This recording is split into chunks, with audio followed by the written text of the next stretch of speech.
दर्शकबिन पछिल्लो समयको निकै चर्चामा आइरहेको फिल्म डल्लेले इन्ट्री मारेको फर्स्ट लुक सार्वजनिक भएको छ। सागर लम्साल बले एक्लैको क्यारेक्टर पोस्टर एकदमै चुरोट खाइरहेको, चुरोट तानेर एकदमै नशामा डुबेको जस्तो देखिने दृश्य फर्स्ट लुकमा देखाइएको छ। सागर लम्साल बले एक्लैलाई पोस्टरमा अटाइएको छ, अरू कुनै पनि कलाकारलाई पोस्टरमा देखाइएको छैन।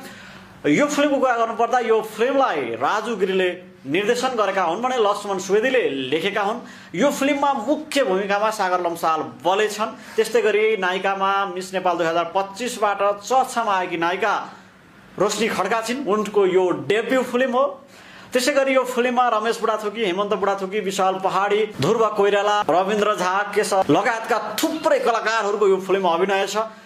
यो फिल्म नेपालको एकदमै सुन्दर स्थान याङ्जाकोटमा छायाङ्कन भएको, त्यहाँको गुरुङ समुदाय, त्यहाँको स्थान एकदमै रमणीय स्थलमा यो फिल्मको छायाङ्कन भएको। त्यस्तै केही छायाङ्कन काठमाडौँको गागल फेदी वरिपरिका क्षेत्रमा भएको। यो फिल्म एकदमै उत्कृष्ट, एकदमै बवाल फिल्म बनेको छ भन्ने हामीलाई पोस्टरबाट बुझ्न सकिन्छ। र पोस्टरको कुरा गर्नुपर्दाखेरि सागर लम्साल बले एकदमै नशामा देखिन्छन्। उनी चुरोट तानिरहेका छन्। उनी चुरोट पनि अब चान्चुने नर्मल तरिकाले तानेका छैनन्, एकदमै नशामा लिप्त भएर आँखा चिम्मा गरेर तानेको छन्। र डल्लेले इन्ट्री मारेको फिल्मको टाइटलको कुरा गर्नुपर्दाखेरि डल्लेले इन्ट्री मार्यो भनेपछि यो कमेडी जर्नामा बनेको फिल्म हो।